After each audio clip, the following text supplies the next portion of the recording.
na kailangan mo i-implementa kaagad. Kailangan mo muna yan ipa-confirm sa korte dito sa atin under Rule 39, Section 48 of the Rules of Court. Kasi si General Torre, sinortcut lahat eh. Parang ginawang Bible yung natanggap niya na information and implemented it right away. Pati yung Miranda rights, mali din yun. Kulang yung mga recitations niya because he is not only enforcing a local warrant, no? He is allegedly enforcing an international warrant which followed international law. Attorney, just in case lamang po, sabihin po ng Supreme Court na meron talagang problema sa pag-aresto, maaari po bang panagutin si Torre sa kanyang ginawa? Maaari po ba siyang makulong dito? Oo, definitely. Kasi nga po, dapat kung ikaw ang mag-enforce, no? Wala pa ngang formal written request. Walang written request. Hanggang ngayon, walang written request. Wala ring formal red notice talaga. No? Dapat, kung ikaw ang inatasan na mag-implement, alamin mo yung mga rules of procedure kasi hindi ito Philippine Rules of Procedure.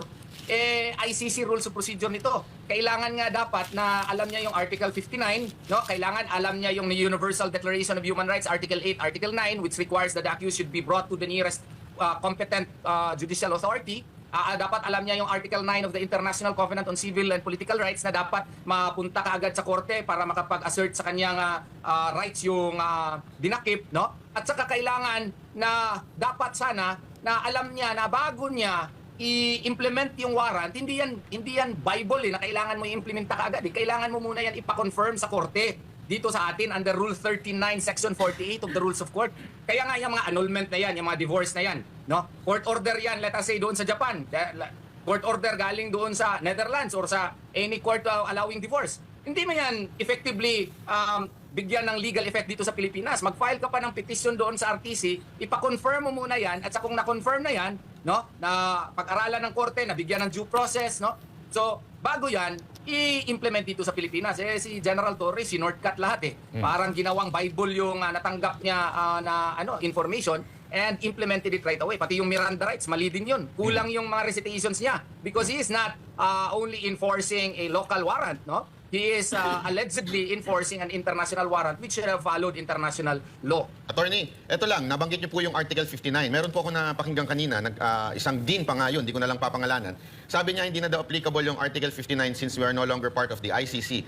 Kaya lang, tulad din nga po nung sinabi ko, yung pong, di ba dapat po yung Article 7 hindi na rin na-apply. Ano ba ang masasabi niyo sa mga taong, mga abogado na nagsasabing hindi applicable yung Article 59? No, I still respect their opinion. Kaibigan ko yan, kasama ko yung dean, no? Ganito lang po, para maintindihan ng mga tao.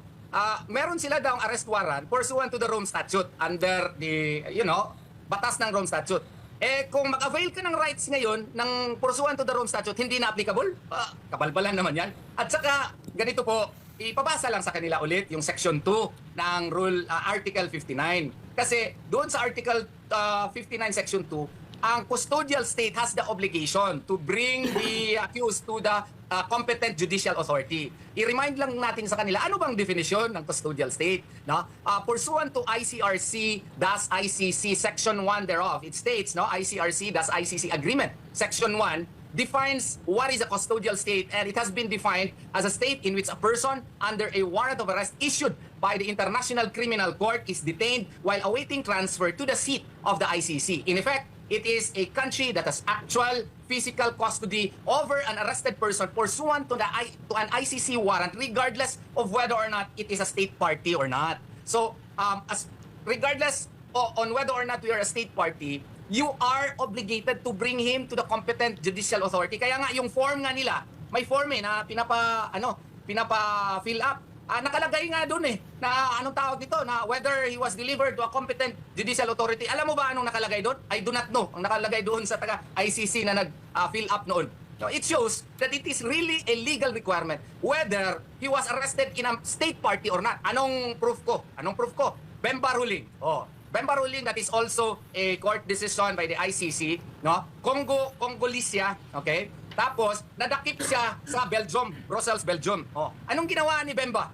Alam mo, dinala siya kagad, nag-file siya ng petition doon sa, sa Brussels Court of Appeals. Okay? So, even if the Brussels Court of Appeals, your rights were respected anyway, the warrant really appertains to you, but the fact remains that Bemba was given the right to go to the Brussels Court of Appeals, even if he was not a citizen of Brussels, and regardless as to whether or not Belgium was a state party or not. Now, isa pang has there been an instance where there is an ICC warrant, yet a local court disregarded the ICC warrant? Meron. El Masri case, no? That is a case in Rome, Italy, where El Masri, went to a local court in Madrid, in Italy, in Rome, And what did the Rome court decide?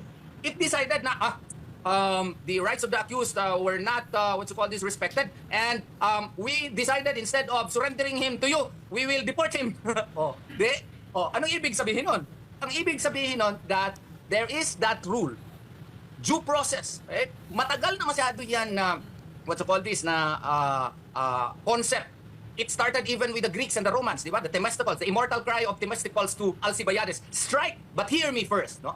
So, pwede ka mag-strike, pero kailangan pakinggan mo ako. So, kailangan sana, dinala yun siya sa nearest court. Hindi dinala. So, there was a clear violation of the human rights of President Rodrigo Duterte, and there may be, mahirap lang talaga mag-comment kasi hindi ako official counsel pa sa ICC, and I respect yung lawyer po natin doon, Pero pwedeng sabihin na this can probably be used there.